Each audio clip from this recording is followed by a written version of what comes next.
Well, thank you everybody for joining us today. It's my honor to chair this joint webinar between NIH and Young SIOG. And we will be focusing on this kind of overall theme of onco-geriatrics models of care.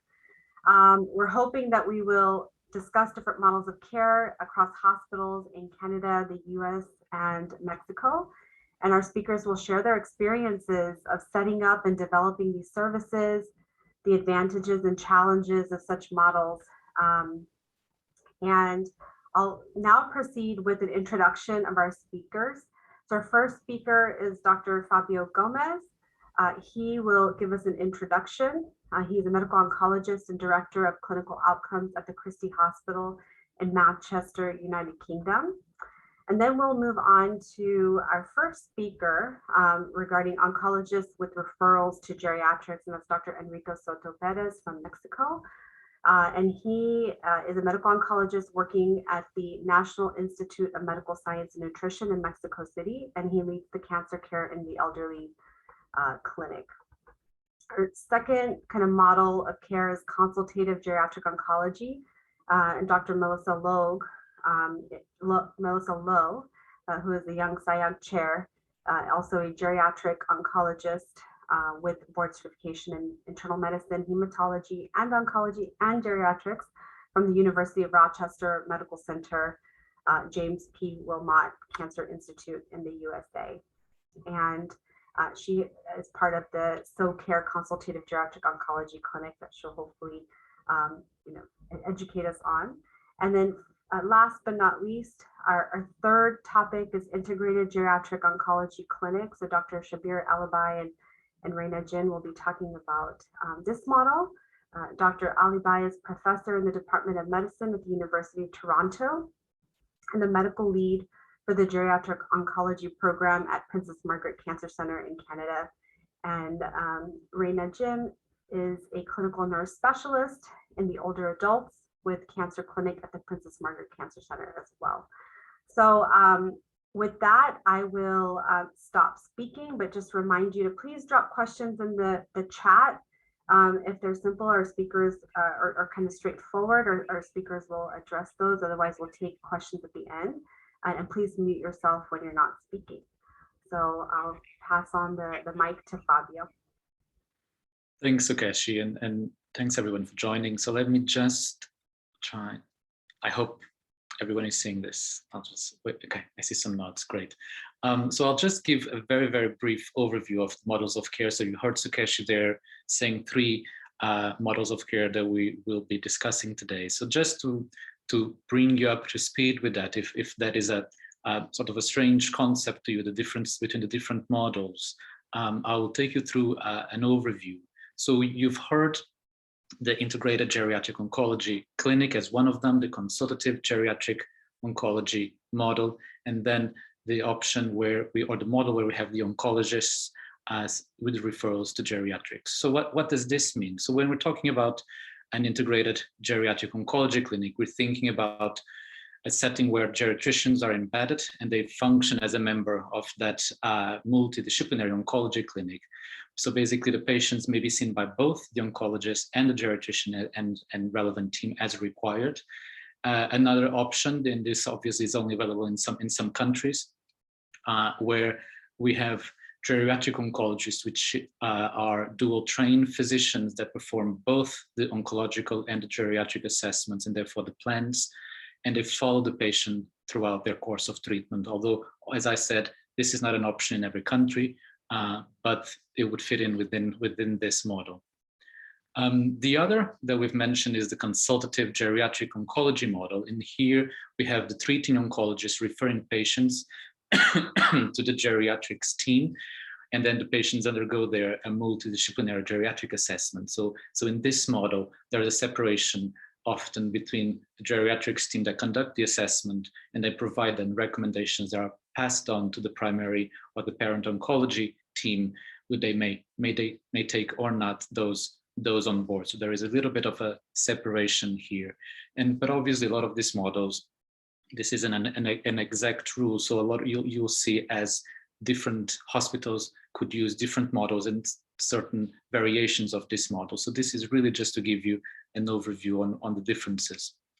The last one that you've heard is the oncologist with referrals to geriatrics. So this models relies very much on implementing screening tools that identify issues, frailty being one of them, that may be beyond clinical issues that may be beyond the clinical and clinical capabilities of the oncologists. So in this case, once these tools are implemented and problems identified, these patients are then referred to the geriatrician and team who then perform these assessments. But this means that not all patients would necessarily undergo those assessments by that team. So again, a slight difference with the model there. And one thing that you'll hear throughout the talks is that there isn't a right or wrong model. And I think that's quite an important message here. So it's all about understanding what are the different possibilities, what people do with the resources they have in their setup.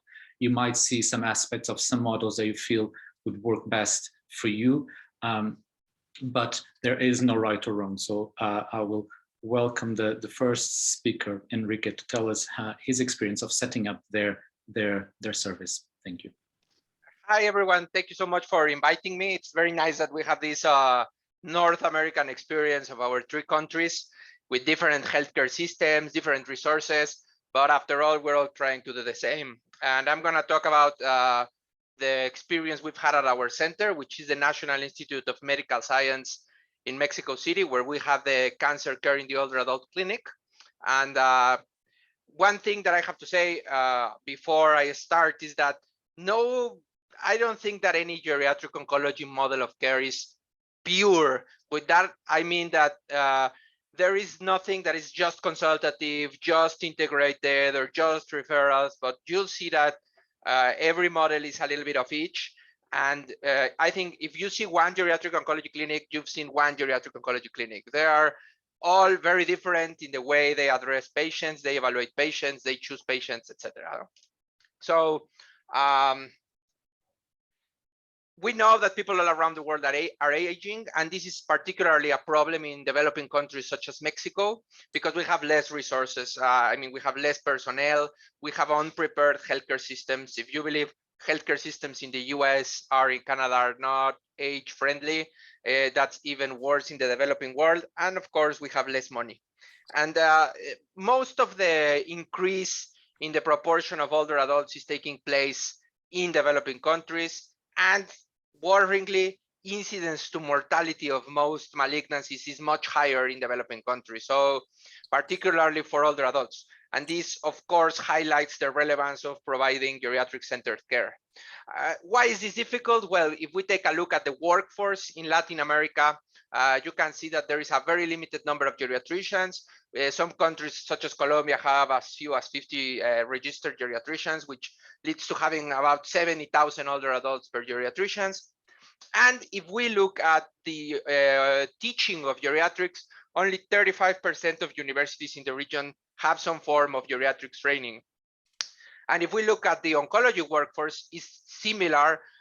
Most countries in Latin America, oncologists have a very large burden of new cases, which provides for limited time for consultations. And if you compare, for example, Mexico with a developed country in Latin America like Uruguay, or with the US, the caseload for each oncologist is almost 4 times as much. No? So this certainly is an issue related to workforce. However, I do believe that geriatric oncology is not a luxury, but rather a necessity, even in developing regions of the world. We need to better understand our patients, provide high quality services, and in the end, simplify the complex. But there are several barriers that I would like to discuss because we faced them when we were setting up our clinic, which is the issue of patient selection, the issue of selecting tools, which is something that a lot of people who are starting a geriatric oncology clinic obsess about, like which tool should I choose, which is better than the other, and the availability of interventions, which is also a problem. If you look at the ASCO guideline, you have a ton of interventions for a ton of potential problems, but these may not be available everywhere.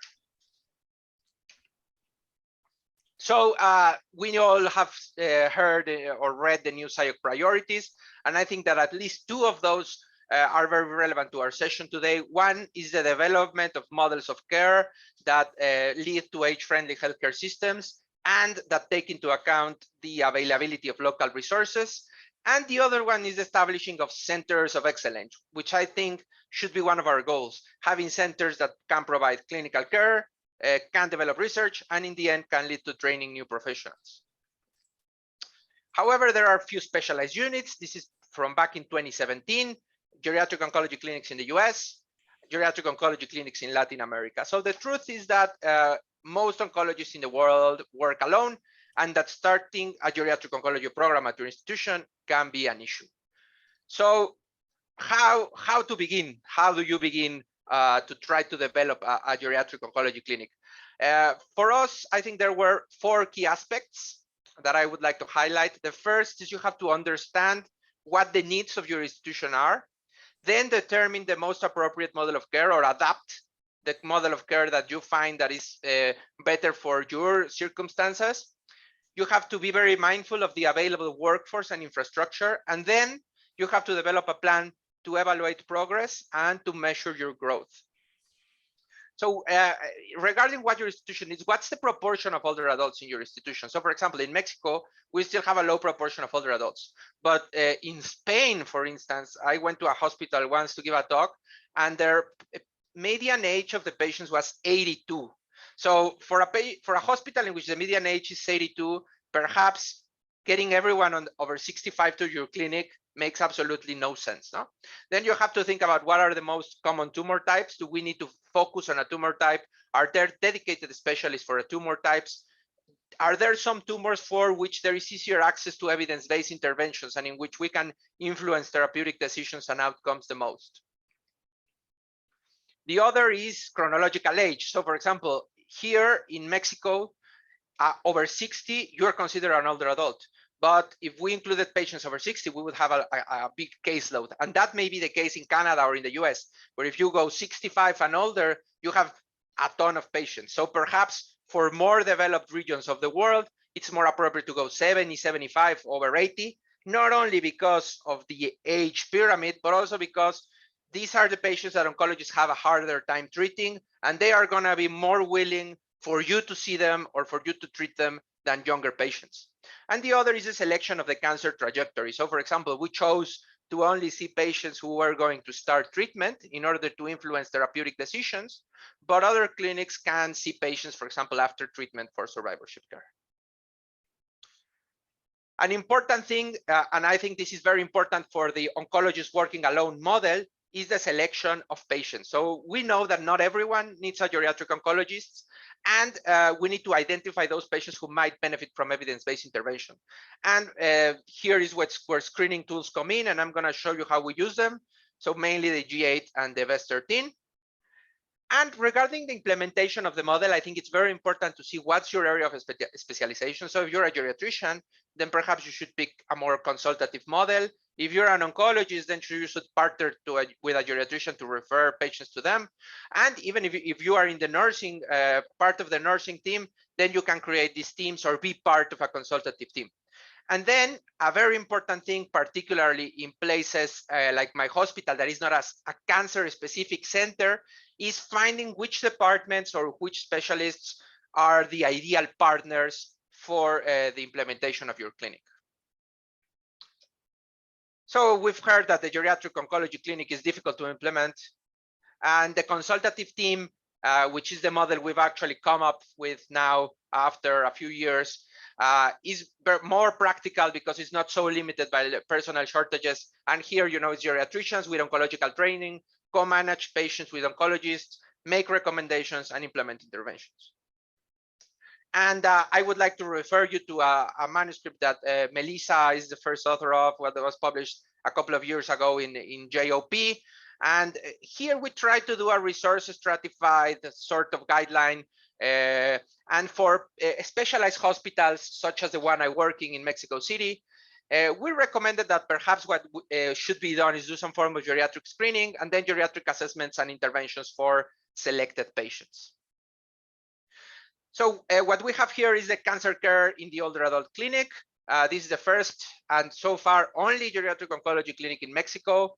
And our goals from the beginning were to identify and mitigate issues not identified in initial oncology visits, help patients obtain the support to undergo treatment successfully, avoiding under and over treatment, and creating and carrying collaborative research projects on cancer and aging. These are some of the members of our clinic. Dr. Navarrete is here. I see she's connected to the meeting. She's a superstar geriatrician and co-leader of the clinic with me. And the members of our clinic now, we have a nutritionist, 2 geriatricians, an oncologist, me. We have connections with palliative care. We used to have a geriatrician specialized in palliative care before the pandemic. We have connections with social work, of course, family and caregivers, and we have a physical therapist that is part of the geriatrics department who works with us at the clinic. And we try to get all of this done in a single multidisciplinary visit. Many of our patients come from thousands of kilometers away because we're a concentration center in Mexico, so we try to get this all done in a single visit. And I'm also glad that I think Dr. Chapman is on the call, because I want to send him a thank you, because we kind of adapted and copied his model at Kimmel for our clinic. So we get referrals mostly from medical oncology, surgery, and neurology. At first, we did this initial assessment. We did a G8, an SPPB, and a mini-cog. But from about 2018, this is done by the fellows. So now, and it makes me incredibly happy that after 4 or 5 years of work, urologists are doing G8s. And that was, for me, one of the greatest achievements.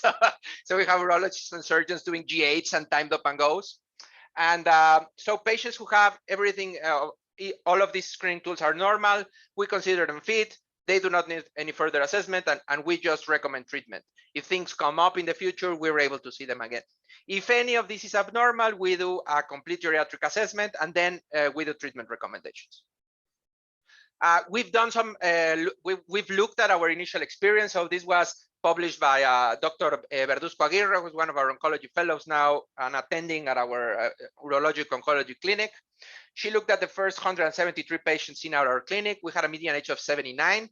And we looked at the concordance between the clinic recommendations and final decisions, the influence of the type of recommendation we made, and the influence of communication. And we measured this using a proxy. We looked at whether the oncologist actually mentioned our recommendation in his or her note at the time of making the treatment decision. And we used that as a proxy for communication, that they actually took the time to read what we had to say, to read our assessment, and to analyze our recommendation.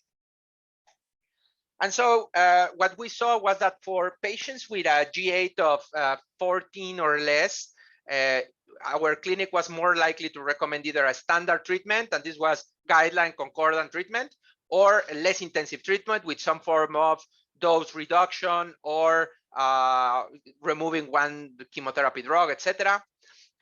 While for patients with a normal G8, we were highly likely to recommend the standard treatment.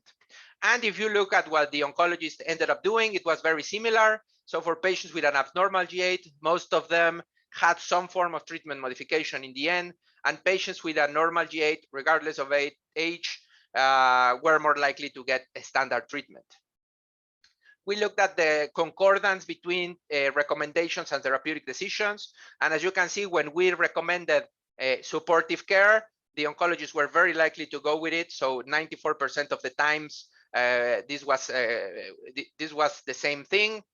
It was a little bit less when we had a modified treatment and a standard treatment recommendation. However, when we looked at only those patients in which the recommendation of the clinic was followed by the treating oncologist, who I have to specify is not a geriatric oncologist, it's just any oncologist at the institution. We looked at when the recommendations were actually discussed in the note, the concordance was much more higher. So even for patients in which we recommended modified treatment, we had a higher concordance, and this was statistically significant. So we did some statistical testing to see whether concordance was significant, and it was only significant when communication looked at through this proxy was present. And again, overall agreement was higher when recommendations were mentioned. So in the next slide, I want to show you how we've been evolving. So in 2011, Dr. Navarrete started a geriatric oncology consult in which she could see about 2 patients per week. She was alone. She saw patients, made recommendations, etc., and started collaborating with the lymphoma group at the hospital. I was recruited in 2015. We started seeing 4 patients per week, and we recruited a nutritionist and a physical therapist. It's important to say, and I'll discuss this a little bit more in a couple of slides, but the nutritionist is not part of our department, but rather, quote unquote, belongs to the nutrition department. And we borrow her for our clinic. And the physical therapist is part of the geriatrics department. We started our first research project with a grant, and we started the screening clinic in which we did the SPPBs, G8s, etc. In 2017, I got my postgraduate training in City of Hope. We started a geriatric hematology clinic. We started seeing 2 patients with lymphoma per week. Dr. Navarrete started that. I started a colon cancer clinic, which has another model, a more integrated model, because there I see the patients and I treat them rather than give recommendations. And we went up to 18 patients per week and started a collaboration with palliative care. In 2018, the oncology fellows started to rotate in our clinics. We got our second research grant. We organized a national meeting at our institution and recruited a gerontologist who's now part of the team. And starting in 2019, we recruited a second geriatrician who trained in Moffitt and started a survivorship clinic. We were up to 38 to 40 patients per week. We had visiting fellows from other institutions in Mexico and other countries, and we got our third research grant. And then COVID struck, and we were, as you know, we became a COVID hospital. We stopped our clinic almost completely. And now we've adopted telemedicine. We temporarily closed the clinic. We suspended the observerships, but now we're back on track where we left. And we're starting a fellowship program with university recognition soon. So what was our, what's important? The infrastructure, I think for us, the key personnel were nutritionists, physical therapists, and nursing. Important thing is to consider whether the personnel is mine, again, quote unquote mine, or do I have to work with other departments and have some of their personnel come to our clinic. Space is very important. We've always had problem with space, finding available rooms for the physical therapist. Even something that may sound as silly as doing the timed up and go has been a challenge in some of our clinics. No? And I think it's essential to have support from institutional leadership. So our head of the department was very supportive of this. And without that, we wouldn't have succeeded at all. What have been some of our barriers? Lack of recognition from other physicians. Some physicians have no faith in geriatric oncology. Some of them, you cannot solve it. They will always be like that. I think you just have to let them go. And our solution has been to constantly provide and generate our own evidence, communicate, and always be there. We are at every session. Every oncology session, there is one of us there providing our input. There's, of course, the lack of personnel and the lack of specialists. So we've been very adamant at educating the entire staff and geriatricizing oncologists. There is a lack of clarity regarding reasons for referral, unclear criteria. And so we've created very clear written material for the clinics. And we've tried to avoid becoming a usual geriatrics clinic. So we're only taking patients when we need to make inputs about decision, because sometimes oncologists just try to refer patients to you when they have problems that they cannot solve. Like they find some geriatric issue, they send them to the geriatric oncology clinic, and you are always at that risk of becoming a usual geriatrics clinic. So I think we can all implement a geriatric oncology clinic. It's very necessary. We're highly motivated. There are many adaptable models of care.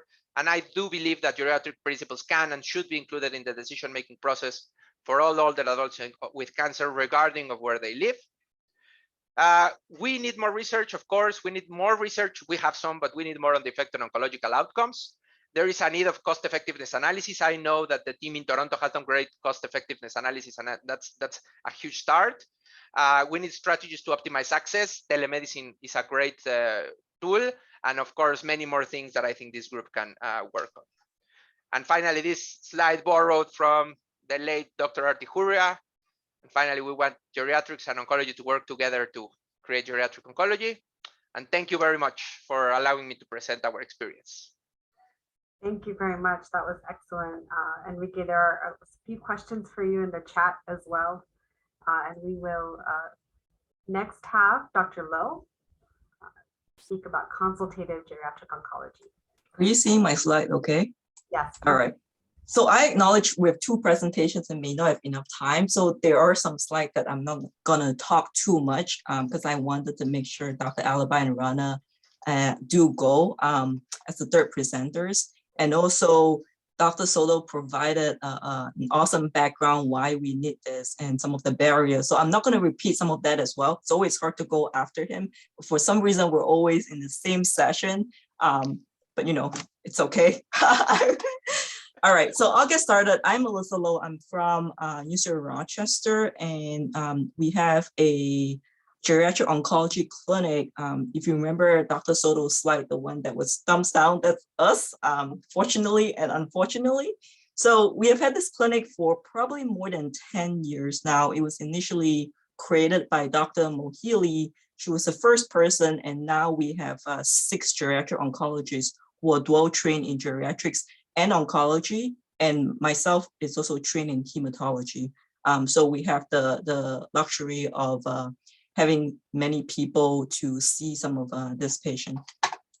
So I'm gonna jump right into our model. So this is the first two are primary models. So it is a consultative geriatric assessment clinic staffed by a geriatric oncologist and a geriatric hematologist. So most of the patients are being referred and they already have a primary oncologist, be it a surgeon, radiation oncologist, or medical oncologist. And each of us also do geriatric assessment in our clinic for specific patients. So this is the primary management by a dual trained geriatric hematologist oncologist. And occasionally, this is specific to my patient population. It's hard to get older adults or adults with leukemia, specifically acute leukemia, to an outpatient setting. So sometimes my colleague would ask me to do geriatric assessment in the inpatient setting for treatment decision-making. So that happens sometimes. So here's where we are. Always like to start there because we're in New York State, but not in New York City. Here's New York City. Here's Rochester. We are 6 hours away from New York City. We're closer to Dr. Alibi, actually, in Toronto. And Dr. Chapman is here in Philadelphia. So we're pretty far from New York City. We're closer to Toronto.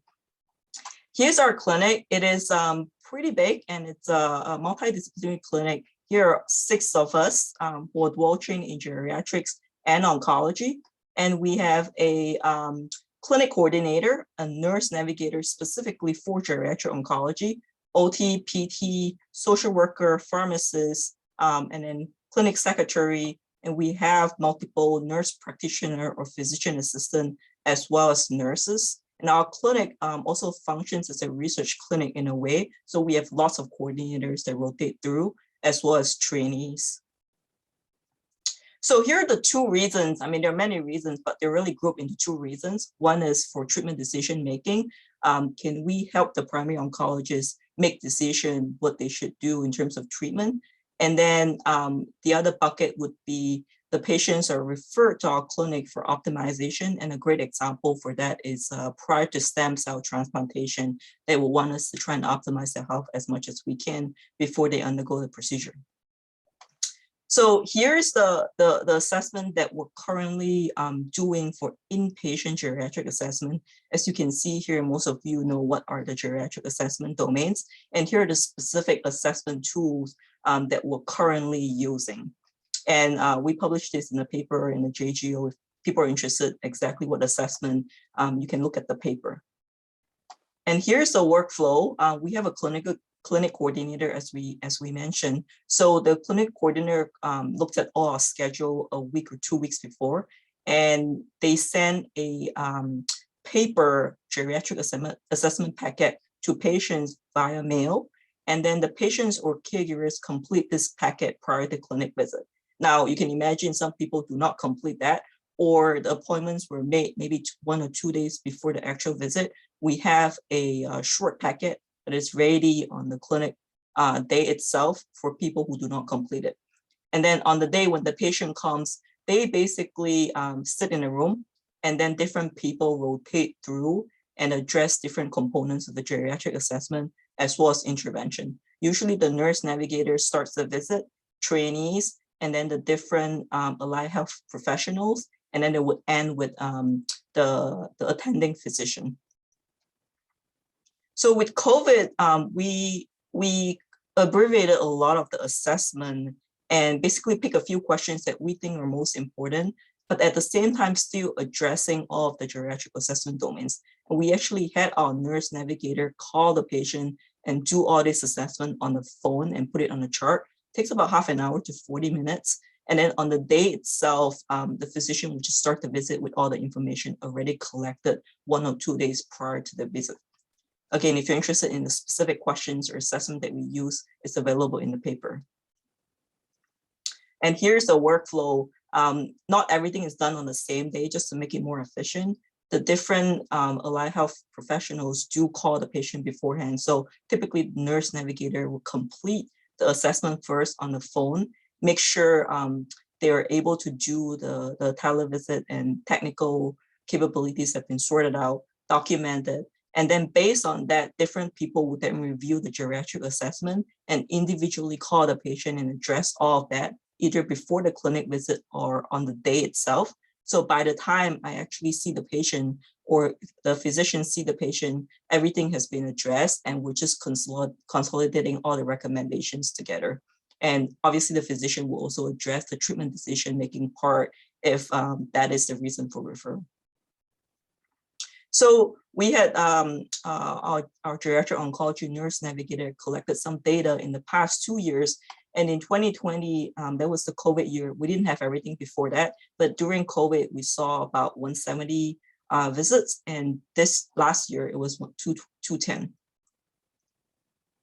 And here are some of the data that was collected, mostly in person. We had to do some Zoom and phone interviews, mainly because the geriatric oncology clinic is actually in a separate hospital from the main hospital that's like 5-10 minutes away. Some people would not want to do it in person, so we offer that option, and also because of Zoom as well. And that's the location as shown here. We see many different cancer types all the way from heme to solid tumors and stem cell transplant. Sometimes we actually see just geriatric patient without cancer because they couldn't get a geriatrician, so they just refer to us and we help address the geriatric issue. That happens sometimes. We have a mix of patients who are considering or getting curative versus palliative intent treatment. And then when we looked into what are the interventions that we end up recommending and also what the materials are, there are a variety.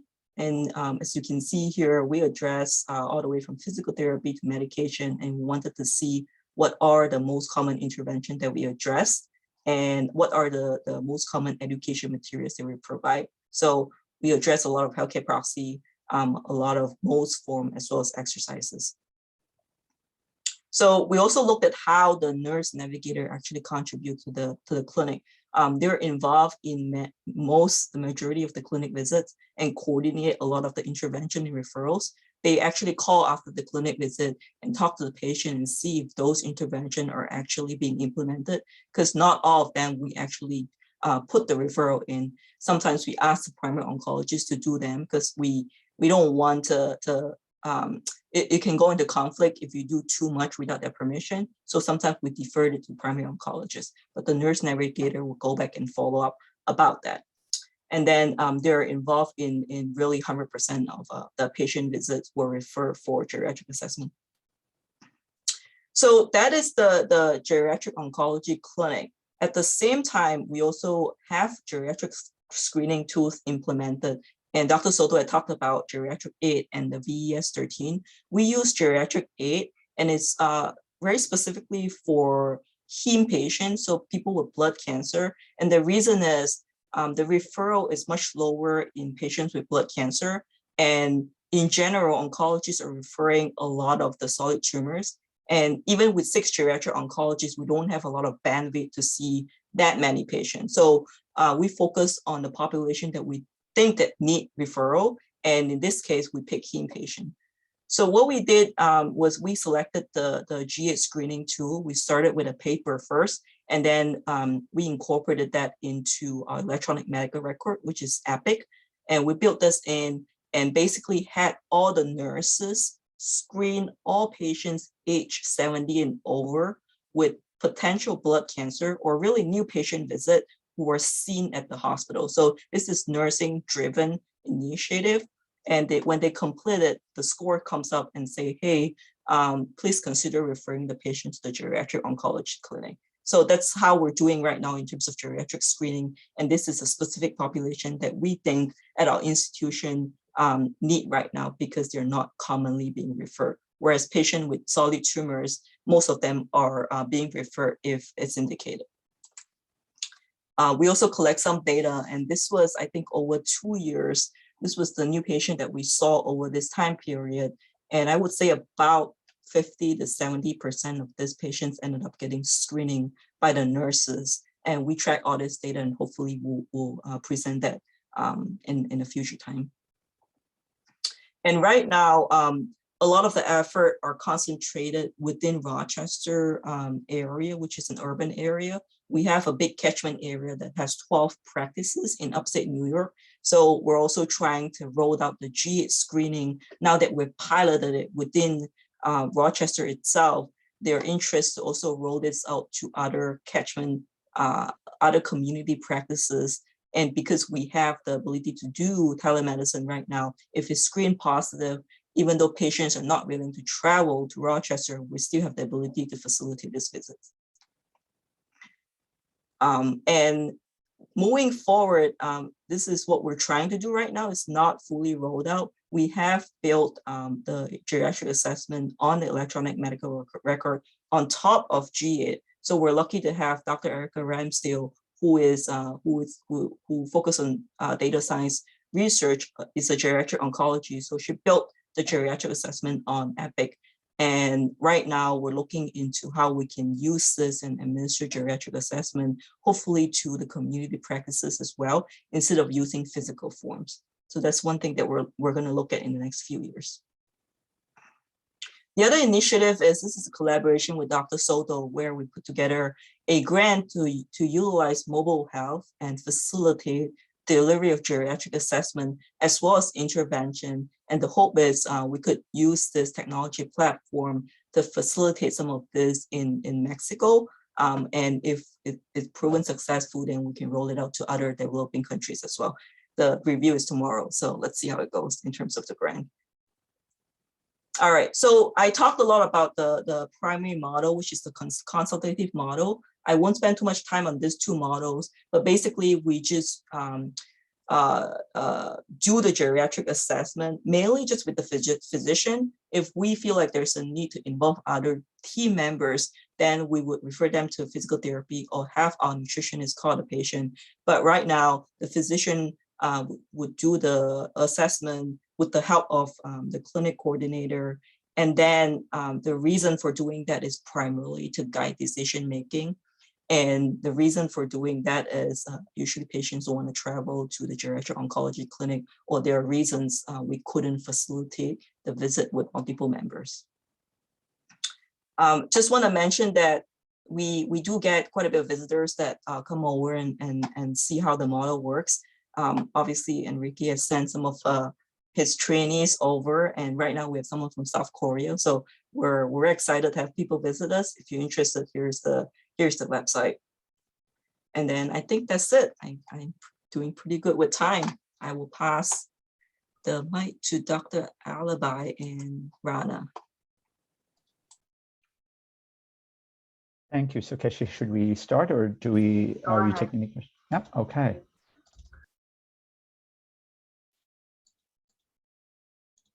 Can you see my slides? Thank you. So if Melissa thought it was hard to go after Enrique, it becomes even harder to go after both Enrique and Melissa. They've covered a lot of ground. And I've chosen a slightly different tack, I should say we have, Reina and I, in terms of providing a higher level overview of how our clinic evolved, because I anticipated that a lot of the background information would be given by Enrique and Melissa. And I agree completely with all of the many clinical pearls that Enrique and Melissa have given us, particularly the comments that there's probably no pure geriatric oncology program. And some days I don't know if we're integrated or we're consultative. We're certainly not dually certified. So I know we're not that.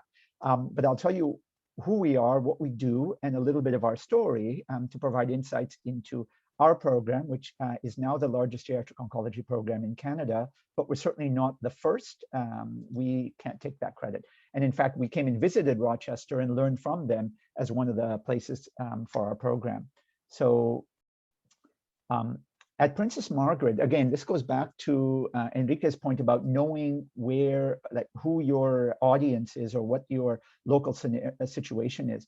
So approximately 45% of patients at Princess Margaret, which is an academic tertiary or quaternary care cancer center in Toronto, Canada, the largest city in Canada with a population catchment area of about 4.5 million. 45% are age 65 and older, 15% are age 75 and older. So we do have a substantial proportion of older adults in our program. And Princess Margaret sees about 11,000 new patients a year with various hematologic and solid malignancies. There's no established screening program or automatic referral system for geriatric patients. We can talk about that in the question period, but we honestly simply have no capacity to be able to implement it, because even if you screen with a VES13 or a G8, we would end up having so many patients that could be positive and would be referred to us, we would not be able to see them all. And that's something we're working on, but it's an issue. Our program began back in 2010 with Anne Horgan, who was a fellow at that time in medical oncology and did some geriatric oncology training with me, and then went back to Ireland. And it was a focused pilot study looking at a one-time geriatric oncology assessment by a doctor only. And she learned some geriatric oncology, and I learned some geriatric oncology. And we found that clinicians in geriatric oncology provide significant value to the primary oncology team, particularly when patients are perceived as complex and the treatment decision is unclear or challenging. But it was a one-time assessment, no nursing involvement, no systematic screening. That was the beginning, and it took us another 5 years to be able to get started to evaluate and establish a formal geriatric oncology program. We began in the genitourinary site because I knew those doctors well, and I knew that the disease is best, and we had to start somewhere, so we wanted to start on a small scale. We had some champions between medical, surgical, and radiation oncology, all in the GU site, who helped us identify that there were many potential patients who would benefit in their minds. They felt that during pre-treatment in the initial treatment phase would be best to give geriatric oncology support. And they really tried to emphasize the need to screen and provide local empowerment, for example, to the nurses to flag patients who may be frail and should be seen by geriatric oncology. Unfortunately, that latter thing ended up being a dismal failure. Nevertheless, we learned from it. We went on to develop a business case and established key metrics that we wanted to be able to meet. And I can share some of these with those who are interested, but we had metrics for volumes, for how many people would have a standardized full comprehensive geriatric assessment, patient satisfaction, provider satisfaction. And the most important two were treatment decision-making. Could we impact? And we set a relatively low goal of 25% of referred patients who did not have an established, clear cancer treatment plan would have a plan after our input with the oncologist. And that was a low bar compared to the literature, but nevertheless, we wanted to underpromise and over-deliver, as my boss taught me. And of course, we wanted to look at the impact on resources in terms of what was the change in the treatment plan, how often did we involve home care and social work and other services, and of course, ultimately cost effectiveness, which thank you for Enrique for shouting out to our paper that was just published in Cancers, that showed that we are in fact not only cost efficient, we are cost saving. Sorry, I'm having a little trouble moving one part of the screen here, but it doesn't matter, I can still see it. So when we started off in the first year, we only started in the GU site in people in the pre-treatment, on-treatment, survivorship phases, and we were seeing patients, 3 new patients and 2 to 3 follow-up patients on 1 half-day a week with 1 physician and 1.0 equivalent full-time of a clinical nurse specialist and a part-time administrative assistant. And then we were doing a lot of active recruitment in tumor boards and going to the GU site, trying to do some systematic screening to identify frail patients. Things evolved, and in the second year, we expanded to 2 clinics a week, added eventually 2 more physicians, and then expanded to 1.5 full-time equivalents of a clinical nurse specialist. And our goal in the pre-treatment patients is to see them within 2 weeks of referral, to see 80% of them. And approximately 70 to 80% of the patients we see right now are pre-treatment, and 35 to 40% of them have treatment decisions that get modified after a geriatric assessment, which is on the higher end of the estimates from the systematic review by Hammaker. But the administration at our hospital felt that we could do the most good if we could see patients in the pre-treatment setting, and that's where our focus began or expanded to, and we see all sites. So we are located in the cancer center itself. We have now expanded to 3 half-days a week. We now have 4 geriatricians, 1.5 clinical nurse specialists, 0.2 of a social worker. We have various trainees and administrative assistants. We do not have our own, we don't own, as Enrique was saying, we don't own a physio, an OT, or dietitian, but we do share them with other parts of the hospital, but we have no dedicated budget to them. And so obviously sharing is a very generous thing, but it's tenuous when you have no money. We've prioritized patients into 3 levels, those who are pre-treatment, who are the most urgent, those who are getting active cancer therapy, whatever type of therapy, who have geriatric issues such as falls or delirium or social complexity. And then the lowest priority are patients in the survivorship phase who may be just on maintenance aromatase inhibitor therapy, androgen deprivation, or post all active treatments, but they're not actively dying. And level 3 patients, those who are in the survivorship phase, are the lowest priority, and we see very few of them now because we are just barely able to keep up with levels 1 and 2. The new assessment is done by a clinical nurse specialist. Reina and Susie are our 2 specialists, and they're both here, as well as a geriatric medicine trained physician who have interest in oncology, but none of us are duly certified.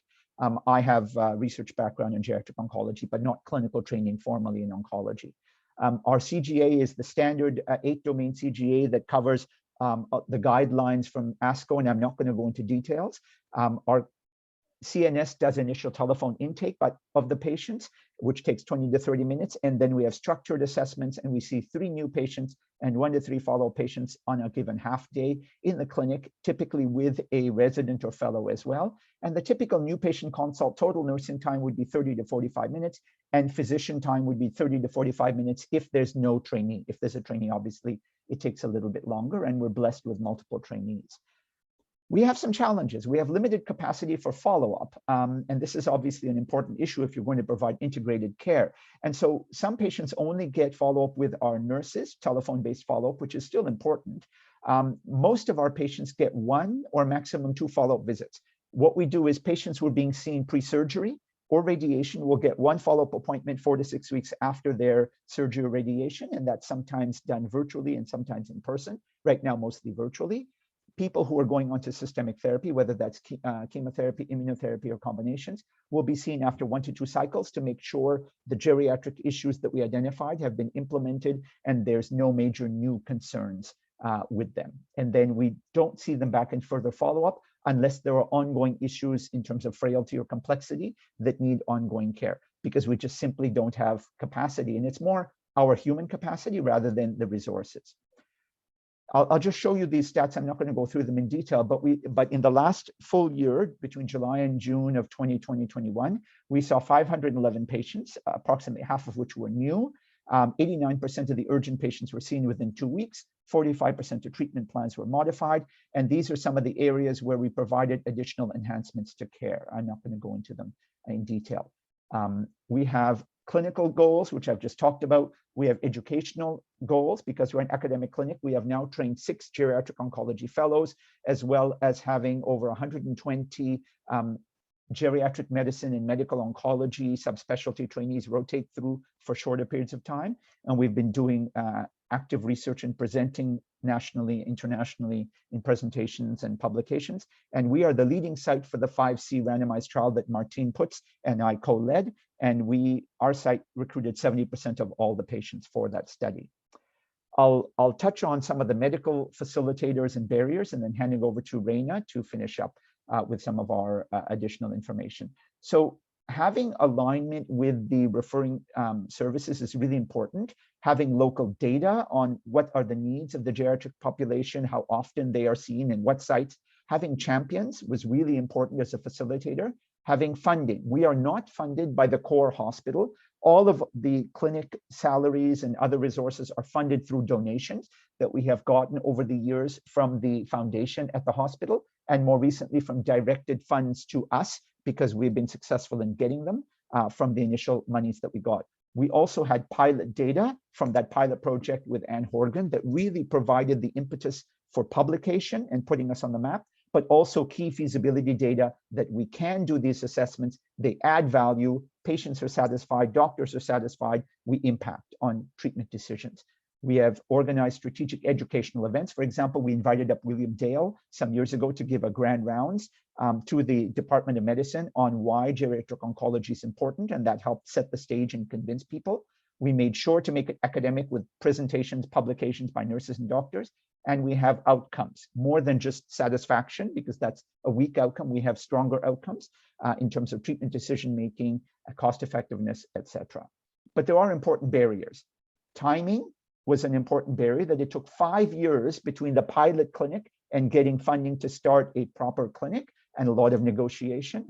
We are ongoing struggles with funding, and our funding is still based on donations, and finding space, as Enrique alluded to, is an important issue. Some people even wanted us outside the cancer hospital, and we fought hard to deal with that. And of course, being able to train future generations is really important, and it's a challenge to make sure that we can continue to grow our program and have capacity to see increasing numbers of patients. Reina, over to you. Thank you, Shabir. I will finish it up with the nursing portion. So for the facilitators in nursing, we've been very fortunate to have Shabir and other expert doctors in geriatrics that specialize in oncology.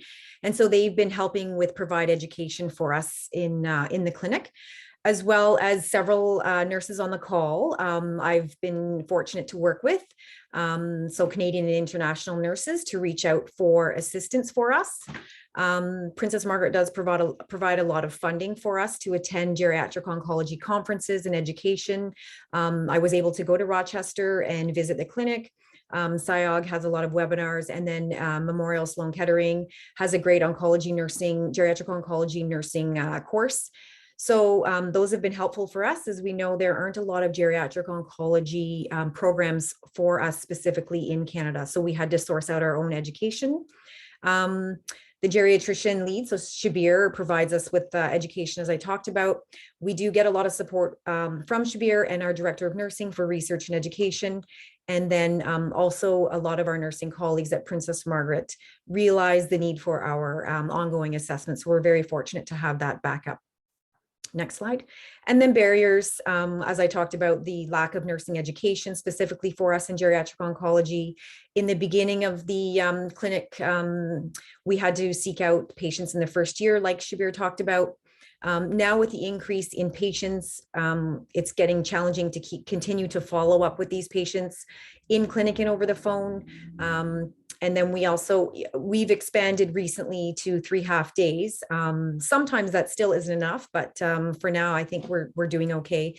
But there's always a need for more clinic days, more doctors and more nurses and more allied health. Next slide. Yep. And so we know that it takes a village. So for all of you out there who are looking to start a clinic or continue on, we know that it is a multidisciplinary team.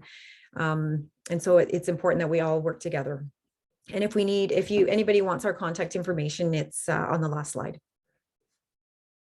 Thank you. Thank you Thanks so very much. much. So we had 3 really fantastic presentations that, we try to put everything in boxes into 3 models, but as you can see, that's always challenging and transforms. I don't see any specific questions that haven't been answered in the chat, so I'll ask, and we can start with Shabir and Reina and maybe work through. But if someone's starting, and what advice do you have for someone who's starting specifically, or some pearls that they can take away with them?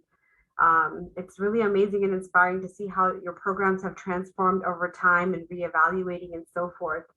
But I'll kind of leave it there. What pearls do you have, and what advice do you have? These folks are just like, okay, this is a lot. How do I start?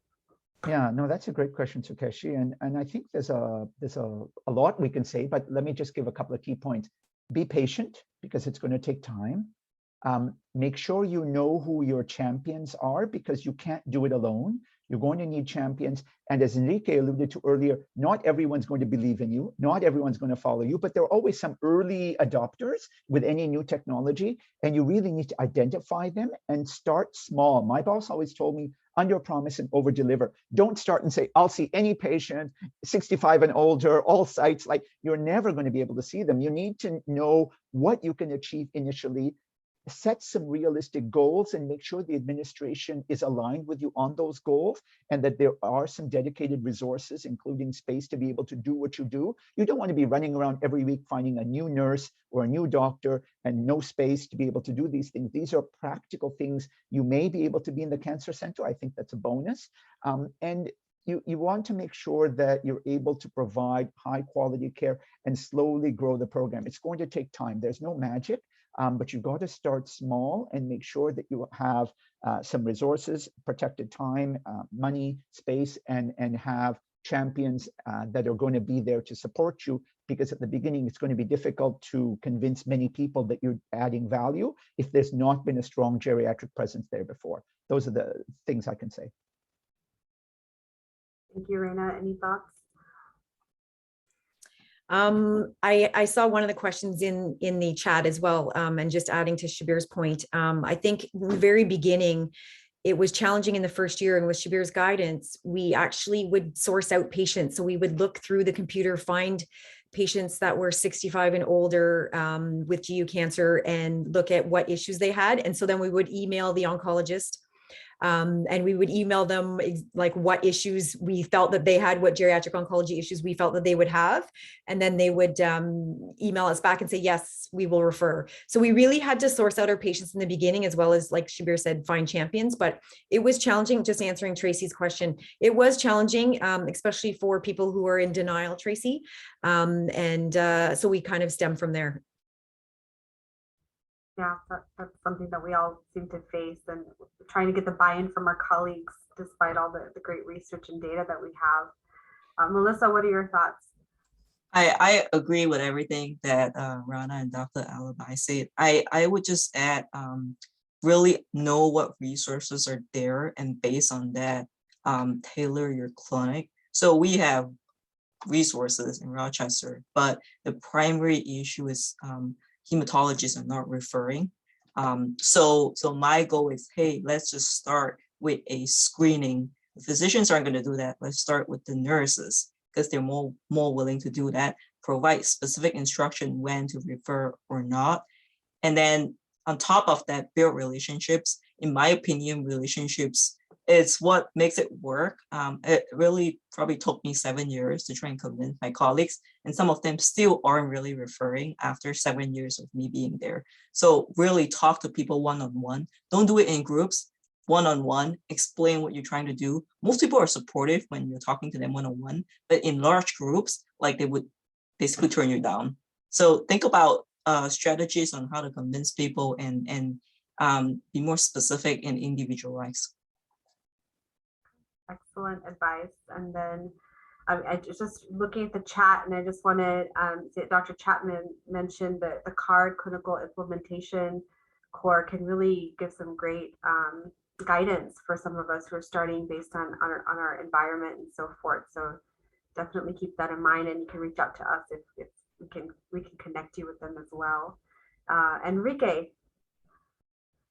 Yeah, no, I mean, everything that has been said is correct, but I one of the things that I believe are very important, and this came a lot on the chat, is just being there. We've from the beginning made a very conscious effort to be there at every tumor board, to have our comment, to ask during the tumor boards for the patients to be referred to us, to study the patients beforehand. Some of the patients that were going to be presented at the tumor board, I managed to get them in the clinic beforehand so that we could have an opinion before. And I think that a very important part of choosing the right patient is trying to find those patients, at least at the beginning, in which you believe that you will make a change in their management. No, in some cases you can do a geriatric assessment, but your possibilities are limited in the things you can actually improve, in the value you can show. And in other patients, what you end up doing actually makes a whole lot of a difference, and the oncologist notices that. And so that's important to get referrals. And for people who are struggling, one of the things that I've seen is that patients over 80, at least in places like Mexico, many oncologists don't want to see the patients over 80. It's a problem for them. And if you say, I'm going to see your patients over 80, they'll say, yes, see them, go ahead. So patients over 90, all the patients over 90, I get calls before they even see my oncologist. We have a patient over 90. Can you please see them? Because nobody wants to treat those patients. So you have to find that as well and make good partners. One of the things that I miss the most about being in the US is the nursing part, because I know this is the nursing part is very important in SIOG as well. And in Mexico, sadly, we don't have that many trained nurses, like advanced care nurses or nurse practitioners. We don't have that. So we have to do everything ourselves.